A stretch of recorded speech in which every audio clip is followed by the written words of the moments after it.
I have a package.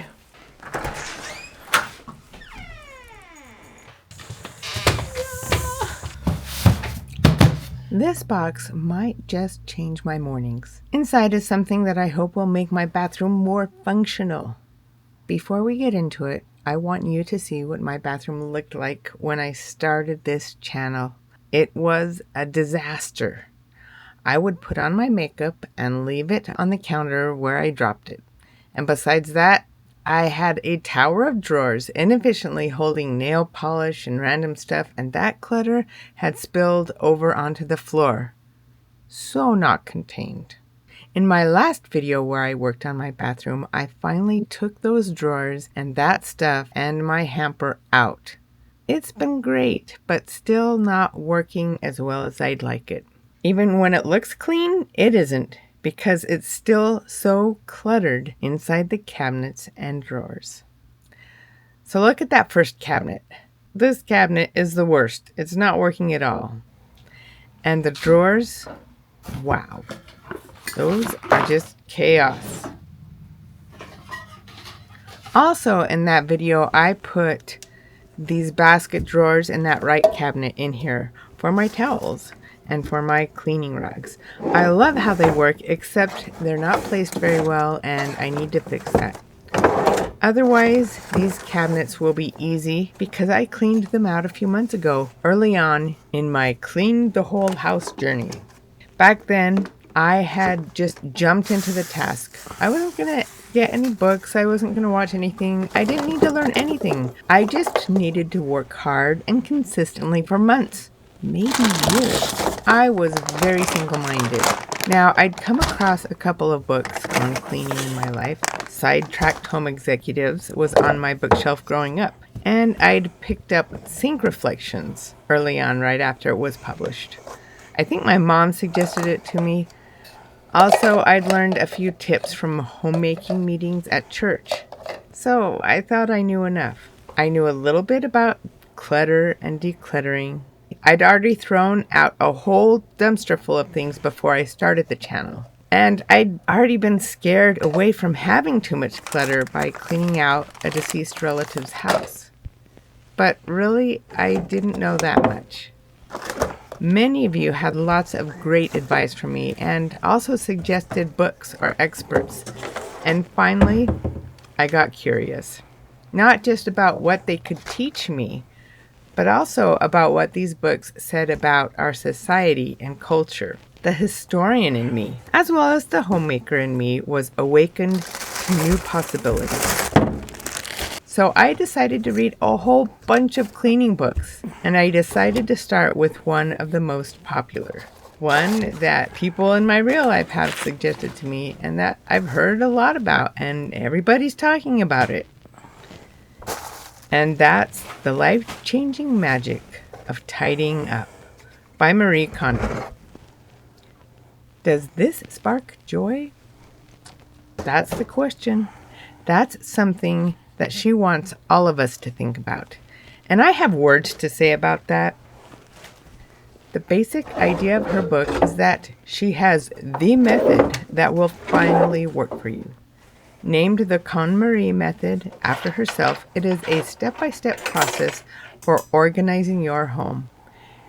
She claims in her book that by thoroughly decluttering your home in a single transformative process and keeping only items that spark joy, you can create a space that supports your ideal life and fosters lasting happiness. Let's break down the principles of her method. First, we must declutter in one fell sweep. At first, I rebelled against this until I read that she knew this once-in-a-lifetime grand decluttering event could take several months. Well, that's exactly what I was doing. This is great. The problem is, she says that once we do this, we will never experience rebound again. In other words, our houses will never become cluttered again. We won't even need to tidy. I assume that's because we will always put things away when we're done. But isn't that just really efficient tidying up? She has walked back from that claim since then. I think she was naive at the time, and I'll talk about that a little later. Besides that, I have another problem with the one and done idea. And I think I'm not alone in finding that unrealistic. We might not get it right the first time, even if we follow all of her steps correctly. And even if we got it right for when we did it, we evolve. We change. So tell me, have you ever decluttered a drawer or a cabinet or something else several times before you felt like, oh, this is the way it works for me. This is what's right. Or have you really liked the way a drawer or cabinet worked for you, but after some changes in your life, it didn't work anymore? That's what I mean. In her second principle, she tells us that we must declutter by categories. Her categories are clothes, books, papers, kimono, which is miscellany, and mementos. We must not declutter by place because we might forget that we have more than one of a certain kind of thing. So it's categories first. This is a favorite earring that I lost a while ago, and there it was in my drawer. And I'd given up on it because I just scoured the floor and I couldn't find it. So I was so happy to put it back up on the wall with the rest of those earrings. And yes, I really do need to declutter those earrings. But that's for another video. For me, a room or a drawer or a cabinet, a container isn't just a collection of things. It's a place where I live and work and connect. Well, like, I don't connect in the drawers or the cabinets, but getting the things out of there, that network of tools that I'm using for my everyday life. So like this drawer, I always use these things and I like them right here where they are as I am getting ready every day. Or like the cabinet where I have put my cleaning spray and my rags because I can just grab them and quickly clean. That's part of my everyday thing to do. And so I think places and spaces are very important when it comes to decluttering and cleaning up your space. However, her advice here is to take everything out and look at it and go through and declutter it, discard before organizing and storing it again. That's great. I love that advice. I've been a lot more thoughtful and intentional as I've gone through everything. I'm dumping it all out before I put it back in. Remember the mountain of clothes from my closet? I didn't really know where this piece of advice had come from, but it got to me before I read her book. It's kind of common sense anyway, but I had to hear it from someone else. I'm sure her influence has increased our awareness of it, and when we think about what is common sense, we can be more intentional. Ask ourselves why we are doing something a certain way and apply ourselves to doing it in the best way we can. So it really is a good thing to talk about and discuss common sense. Another principle that Kondo has is that our decluttering should center on the question, does it spark joy? The question itself makes us want something that gives us joy and makes us think of who told us to ask that question, Marie Kondo. And that's why a part of me thought, is this trying to fill a void to make up for a kind of meaninglessness or hopelessness that our modern culture is so prone to? Sometimes we try to buy things to fill that void. You know, we're missing something big, and the spark joy is supposed to fill that. If we only have beautiful things we love around us, arranged perfectly, we can be at peace. We can have the life we want. Oh, what a mess. What a glorious mess. Do you ever have those days where you're just dragging and working slow? That was me yesterday. Although I do think it was probably more than I realized it would be. Wow. It's so funny that my bad habits came right back when everything was cluttered. Wow. That's a very interesting thing. I did not put my things back because the whole counter looked like a mess. And so I didn't see in my mind, oh, this is in the wrong place. I looked up the Japanese word that spark joy is translated from. Spark joy is a translation of tokimeku. So tokimeku means like a kind of a fluttering, a rising anticipation, like your heart skipping a beat, excitement. It's different than what joy means in the culture where I grew up, where joy is on a level above happiness and is more permanent than happiness. Hope and love are all tied up in it. You can have joy even when you're sad, but can you be happy when you're sad? I know this may be different from how a lot of other English speakers understand joy. When it's used in the more common way, I feel someone has overstated something, is being overly sentimental, or is trying to get me to think something is better than it really is, muddying up spiritual things with materialistic things. Or I feel like we mean two different things, and that might be the case here. I have a question. If you've encountered Marie Kondo in a language other than English or Japanese, what word or phrase was tokimeku translated into? What does it mean to you? I think tokimeku feels more like we're going to an amusement park, finding out we just won, or eating our favorite dish perfectly cooked after we've been craving it for a while. These are all good feelings, but not deep.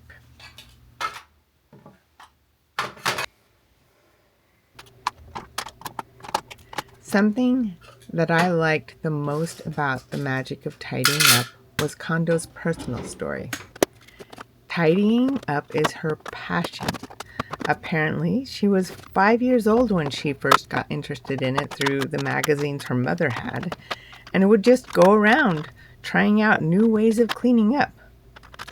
I'm not sure what she did as a 5-year-old. I'm sure it was pretty cute. But by the time she was in junior high, it seemed like she might have been a little bit of a menace, because her mom had to say, "Stop decluttering other people's rooms." What a great story. This passion led her to start her own business of being a professional organizer, and probably she wrote her book in connection to that. Kondo was 27 years old when that book was first published in 2011 in Japan. This means she had probably finished writing it when she was 26 years old. So she was pretty young when she actually wrote all of this down, and that leads me to believe that there is some naivete in some of the claims that she had, such as her KonMari method being new, one size fits all, and when applied correctly, leading to never needing to tidy again. Her first book got so popular in Japan that it was translated and published into English in 2014, and, according to her website, 44 other languages since then, and is in 30 countries. It leads me to ask, why is such a book and a phrase, What Sparks Joy, essentially about getting rid of things we don't need, so popular? What does that say about our society? It says that we have a lot of stuff coming into our homes. We have too much stuff. We are plagued by consumerism. Companies want us to buy their things. If you only have this, you're going to be happy. The right car, the right house, the right vacuum, the right clothes, the right makeup, the right jewelry and perfume, and that's why my bathroom is so cluttered. It's human nature to want to be surrounded by things that give us security. But all of this stuff coming into our homes is not making us happy. That's one reason why Kondo has this principle in decluttering. Does it spark joy? Does it actually make us happy?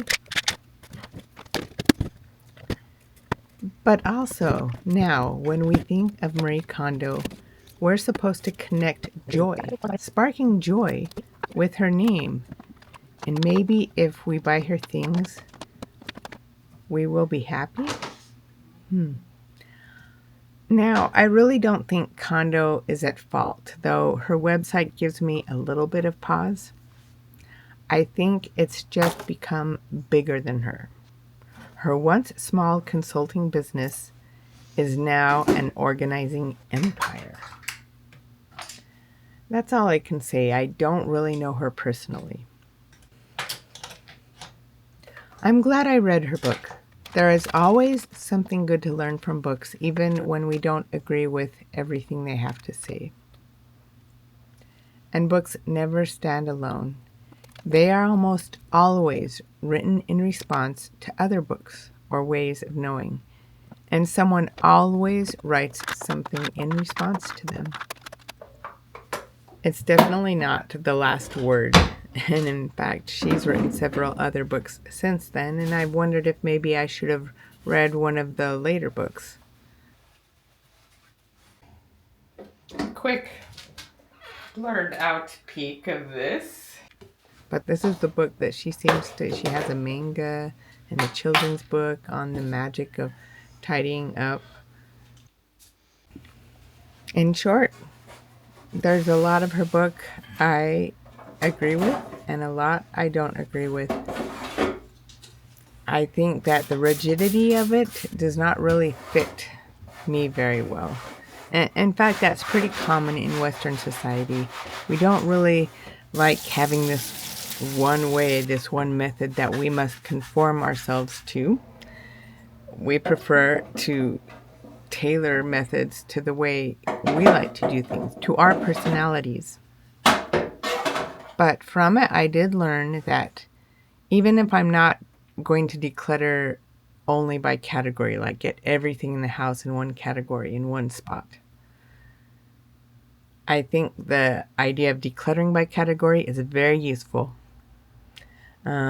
I think the idea that we should do it all in one go is very useful. And it has helped me think about what is in my home that works well for me. I don't have to think about it as sparking joy, but as working well. The KonMari method works for some people. What's most interesting about it to me is what it says about our society. That right now, it's this stuff that we're all trying to deal with. After that huge declutter and the cleaning under those drawers, that was so bad. It was time to give my bathroom a good solid scrub down. And then I decided to scrub the outside of the cabinets. I just do not give those very much love because, honestly, I hate them. I do not like those cabinets very much. I've been considering whether or not I can repaint them. It was so nice to be able to vacuum that floor. Like, I haven't done that in a while because of the earrings. So I'm glad that decluttering recovered a couple of earrings for me. I used to color my hair, and so all those spots that you see on the floor are where I accidentally dropped hair color stuff. After that, you know, when I couldn't really vacuum off the dust from the baseboards, I had to scrub the baseboards. Well, here it is, everything cleaned up. So what's in that box?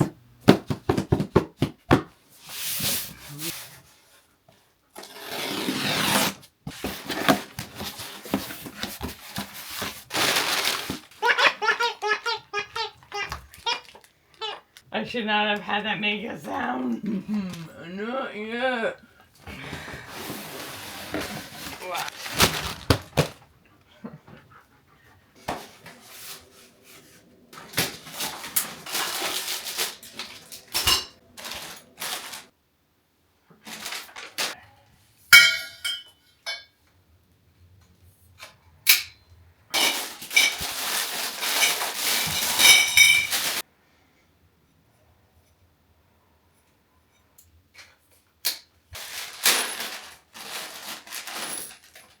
It's a laundry sorter. When I took that laundry hamper out of the bathroom, it just did not work as well. But also, I had always been needing to go dig into the laundry hamper to pull out the clothes to sort them for a particular load. I had one laundry hamper, one small space, and that was not very efficient. I have wanted a laundry sorter for quite a while now. Now, this is not that pretty. I'm not sure that I can say that it actually sparks joy, but it's very functional and it's going to make my mornings a lot easier. I'm really excited about it. It was not that hard to put together. It just took a little while. I don't really like the little click together rods that we get in packages these days, but I guess that's the way it is. I might adapt something to it that makes it a little prettier. I'll see if I can figure that out. But for now, it makes me happy. I like it a lot.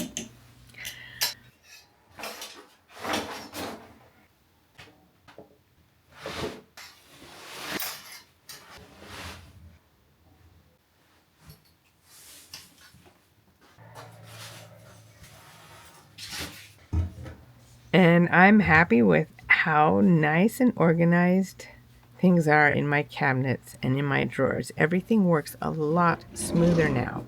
The bottom drawer is going to have all of Vladimir's like shaving kind of things. I might move things around a little bit. There are things that I think I could tweak to make work better. But this is great. I'm excited. I love it.